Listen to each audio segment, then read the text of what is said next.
मैं सुनीता सिन्हा, प्रांत बालिका शिक्षा प्रमुख, प्रधानाचार्य, सरस्वती विद्या मंदिर, बेलन बाजार, मुंगेर। आज मैं संध्या आरती के महत्व पर प्रकाश डालना चाहती हूँ। आरती हमारी परंपरा है तथा संध्या आरती से हम प्रकृति एवं ईश्वर के समीप आ जाते हैं। हमें प्रभु का असीम आशीर्वाद भी प्राप्त होता है। धार्मिक महत्व के साथ साथ वैज्ञानिक दृष्टिकोण से भी संध्या आरती का बड़ा महत्व है।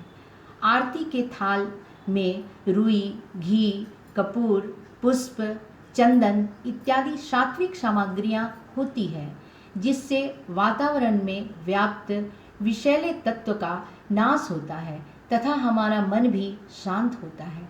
घर में फैली नकारात्मक ऊर्जाएं समाप्त होती है तथा सकारात्मक ऊर्जा का संचार होता है।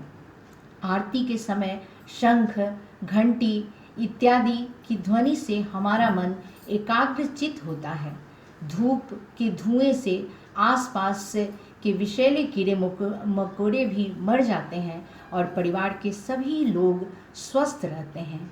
तो आइए अब हम रोज की तरह अपने परिवार के सदस्यों के साथ संध्या आरती करते हैं। शुरू करें? स्टार्ट। ओम जय जगदीश हरे, स्वामी जय जगदीश हरे, भक्त जनों के संकट, दास जनों के संकट क्षण में दूर करे। ओम जय जगदीश हरे, जो ध्यावे फल पावे, दुख बिन से मन का, स्वामी दुख बिन से मन का, सुख संपत्ति घर आवे, कष्ट मिटे तन का। ओम जय जगदीश हरे, मात पिता तुम मेरे, शरण गहूँ मैं किसकी, स्वामी शरण गहूँ मैं किसकी, तुम बिन और न दूजा, स्वामी बिन और न दूजा, आस करूँ मैं किसकी। ओम जय जगदीश हरे, तुम पूर्ण परमात्मा, तुम अंतर्यामी, स्वामी तुम अंतर्यामी, पार ब्रह्म परमेश्वर, पार ब्रह्म परमेश्वर, तुम सबके स्वामी। ओम जय जगदीश हरे, तुम करुणा के सागर, तुम पालन करता, स्वामी तुम पालन करता, मैं मूरख फलदानी, मैं सेवक तुम स्वामी, कृपा करो भरता। ओम जय जगदीश हरे, तुम हो एक अगोचर, सबके प्राणपति, स्वामी सबके प्राणपति, किस विधि मिलूं दया में, किस विधि मिलूं दया में, तुमको मैं घूमती। ओम जय जगदीश हरे, दीन बंधु दुख हरता, ठाकुर तुम मेरे, स्वामी ठाकुर तुम मेरे, अपने हाथ उठाओ, अपने चरण लगाओ, द्वार पड़ा तेरे। ओम जय जगदीश हरे, विषय विकार मिटाओ, पाप हरो देवा, स्वामी शुद्ध करो हृदय, श्रद्धा भक्ति बढ़ाओ, श्रद्धा भक्ति बढ़ाओ, संतन की सेवा। ओम जय जगदीश हरे, ओम जय जगदीश हरे, स्वामी जय जगदीश हरे। भक्त जनों के संकट, दास जनों के संकट क्षण में दूर करे। ओम जय जगदीश हरे, स्वामी जय जगदीश हरे।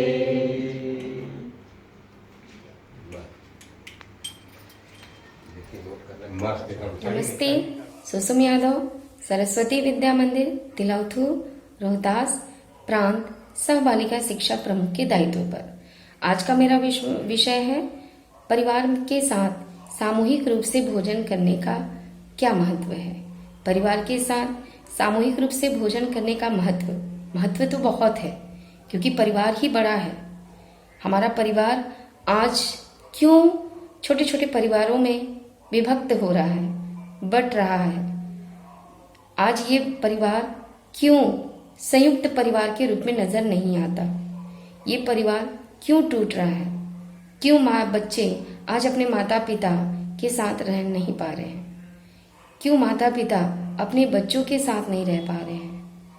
ऐसी वजह है, ऐसे क्या कारण है कि हमारे देश में बहुत बड़े बड़े परिवार जो संयुक्त रूप से कहलाते थे, आज वो संयुक्त परिवार छोटे परिवारों में दिखाई देता है।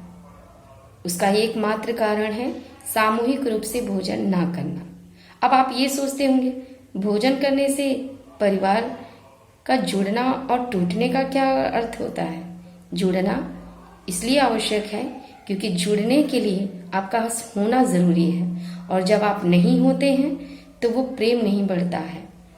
प्रेम, समरसता, एकता ये तब बढ़ती है जब हम एक साथ होते हैं। लेकिन जब हम अलग अलग हो जाते हैं, हमारे विचार अलग अलग हो जाते हैं, हम अपने आप को ही सर्वोपरि समझ लेते हैं, तो हमारा परिवार विभक्त होने लगता है, टुकड़ों में बंटने लगता है। इसे टुकड़ों में बंटने से बचाने के लिए आज परिवार के बीच में बच्चों में ऐसे संस्कार हमें देने हैं कि वो बच्चे जो खुद अपना भोजन अपने कमरे में करते हैं, या माता पिता भी उनका भोजन उनके कमरों में पहुंचा देते हैं। कुछ बच्चे टेलीविज़न देखते समय भोजन करते हैं, कुछ बच्चे अपना भोजन करते समय अपने रूम में मोबाइल के साथ देखते हुए करते हैं। वो परिवार अपने माता पिता अपने दादा दादी के साथ भोजन करना सही नहीं समझते। उनको लगता है कि हम इनके सामने अनकंफर्टेबल महसूस करते हैं। क्यों? क्योंकि वो हमसे दूर दूर भागने लगते हैं। वो हमारे साथ जुड़ना ही नहीं चाहते, वो हमारे साथ रहकर हमको जानना ही नहीं चाहते। और यही कारण है कि आज हमारा परिवार जो है वो टूट रहा है, बिखर रहा है। आज संयुक्त परिवार भारत देश में मुझे लगता है बहुत कम है, शायद न के बराबर भी हो सकता है। आज संयुक्त परिवार के रूप में बहुत कम परिवार आपको दिखाई देंगे जहाँ ये सारे रिश्ते एक साथ होंगे, जिसमें सभी होंगे, दादा दादी होंगे, माता पिता होंगे, भाई बहन होंगे, और रिश्ते के जितने भी स्वरूप हमने देखे हैं, क्योंकि रिश्तों का, परिवार का स्वरूप काफ़ी विस्तृत है। तो ये विस्तृत स्वरूपों को देखने के लिए परिवार का एकजुट होना बहुत ज़रूरी है। लेकिन आज हमारा परिवार किसी के पास किसी के लिए देने के लिए समय नहीं है, और जब ये समय नहीं होता तो हम उस व्यक्ति को जान नहीं पाते। समय का होना और समय का न होना बहुत मायने रखता है। आज के इस दौर में मानव अपने जीवन में इतना व्यस्त हो चुका है कि वो बच्चों की सुख सुविधाओं और खुशियों के लिए जीवन पर्यंत कार्य कर रहा है, भाग रहा है, परिश्रम कर रहा है, मेहनत कर रहा है, कि उसकी जुड़ी हुई सारी सुख सुविधाओं को वो जुटा सके, उसे किसी प्रकार की कोई कमी ना हो। लेकिन सबसे बड़ी कमी तो यही रह जाती है कि जो जुटाने के लिए हमने सारी सुख सुविधाओं के लिए जिस चीज़ को छोड़ा है, यानी अपना समय उन बच्चों को नहीं दिया, परिवार को नहीं दिया, ये सबसे बड़ी कमी है। इसलिए परिवार में एक ऐसा भी समय हम निकालें जिसमें एक साथ बैठकर सामूहिक रूप से कोई भी समय, चाहे वो सुबह का नाश्ता हो, दोपहर का भोजन हो या रात्रि का भोजन हो, हम किसी भी एक समय में अपने बच्चों के साथ, अपने परिवार के सभी बड़ों बुजुर्गों के साथ एक साथ बैठकर भोजन करें। क्योंकि पूंजी, पैसा, कोई भी धन इन रिश्तों से बड़ा नहीं होता, इस प्रेम से बड़ा नहीं होता। और ये हमें समझना होगा, समय को समझना होगा, समय के सदुपयोग को समझना होगा। हम ये नहीं समझ रहे हैं, यही कारण है कि आज हमारा देश संयुक्त परिवार के रूप से टूटकर छोटे छोटे परिवारों में विभक्त हो रहा है। इसे रोकिए, इसे बचाइए, बच्चों के बीच में स्नेह, प्रेम और ऐसी चीज़ों को रखिए। और ये रखने का एकमात्र उद्देश्य तब पूरा होगा जब हम परिवार के साथ सामूहिक रूप से भोजन करेंगे। धन्यवाद। हरिओम। मैं डॉक्टर कविता बंडवाल विद्या भारती द्वारा संचालित विद्या मंदिरों के बच्चों के स्वास्थ्य संबंधी समस्याओं की जानकारी देने के लिए आप सबों के बीच उपस्थित हूँ। सर्वप्रथम मैं क्षेत्रीय बालिका शिक्षा संयोजिका श्रीमती कीर्ति रश्मि जी को धन्यवाद देती हूँ, जिन्होंने मुझे यह अवसर प्रदान किया। स्वस्थ शरीर में ही स्वस्थ मन का वास होता है। शारीरिक, मानसिक एवं आध्यात्मिक रूप से स्वस्थ रहना हमारे लिए सबसे बड़ा उपहार है। जीवन में स्वास्थ्य के 3 प्रमुख आयाम: पौष्टिक भोजन, संयम एवं प्रतिदिन व्यायाम। आज हम लॉकडाउन की वजह से घरों में कैद हैं। इस समय का हमें सदुपयोग करना चाहिए। एक दिनचर्या बनाकर पॉजिटिव थॉट के साथ विद्या अर्जन करें तथा अन्य अभिरुचियों पर भी ध्यान केंद्रित करें। सर्वप्रथम हम आपकी उम्र यानी किशोरावस्था की समस्याओं पर चर्चा करेंगे। इसके बाद कोरोना महामारी पर जानकारी साझा करेंगे। किशोरावस्था एक संवेदनशील अवधि है जिसमें परिवर्तन आकस्मिक एवं तीव्र होते हैं। शारीरिक बदलाव के साथ साथ मानसिक परिवर्तन भी होते हैं। आप में स्वतंत्र रहने की और विरोध करने की प्रवृत्ति अधिक होती है। वयसंधि का परिवर्तन तथा हर क्षेत्र में कठिन प्रतियोगिता आपको मानसिक रूप से व्यथित कर देते हैं। इस उद्विग्नता को योग एवं प्राणायाम के द्वारा बहुत हद तक नियंत्रित किया जा सकता है। आप अपनी रुचि एवं योग्यता के अनुसार अपना कैरियर का चयन करें और इसमें बेस्ट परफॉर्म करने की कोशिश करें। कई बार किशोरावस्था के शारीरिक परिवर्तन सामान्य होते हैं, पर कई बार कुछ गंभीर समस्याओं का भी जन्म हो सकता है, जैसे ओवरी में सिस्ट या ट्यूमर। पॉलीसिस्टिक ओवेरियन डिजीज इस उम्र में बहुत कॉमन है, जिसकी वजह से मासिक धर्म की अनियमितता, जोड़ों में दर्द, चेहरे में बाल, एक्नी, बालों का गिरना, मोटापा आदि हो सकते हैं। पीसीओएस को कम करने के लिए संतुलित भोजन, सूर्य नमस्कार एवं नियमित रूप से योगाभ्यास करना चाहिए।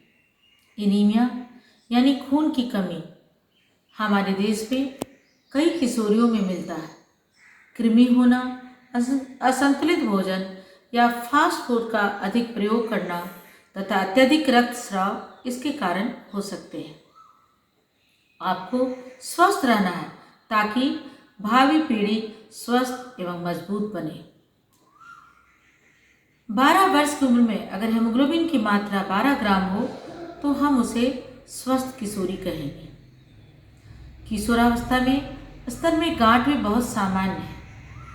कई बार ये डेवलपमेंट से जुड़े होते हैं और ज़्यादा परेशानी का कारण नहीं होते हैं, लेकिन अगर ये गांठ बहुत दिनों से है या दर्द है या किसी तरह का स्राव हो रहा हो तो आप चिकित्सक से मिलकर सलाह लें।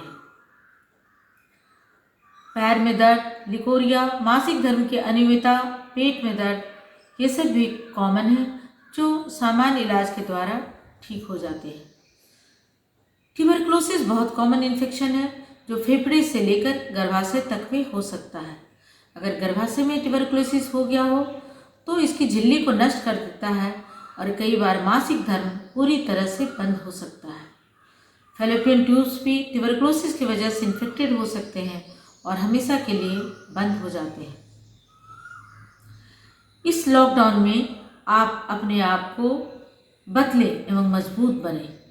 अपनी दिनचर्या प्रकृति के अनुसार करें।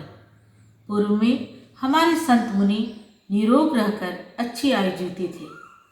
जंगलों में या गुफाओं में वे प्रकृति के सानिध्य में रहते थे तथा सात्विक भोजन ग्रहण करते थे। सूर्योदय के पूर्व जागना चाहिए। यह वक्त विद्या अर्जन का सबसे अधिक अच्छा समय माना जाता है। घर का बना हुआ पौष्टिक एवं संतुलित भोजन लें जो आपके तन एवं मन दोनों को स्वस्थ रखेगा। कहा गया है, early to rise, early to bed, makes a man healthy, wealthy and wise.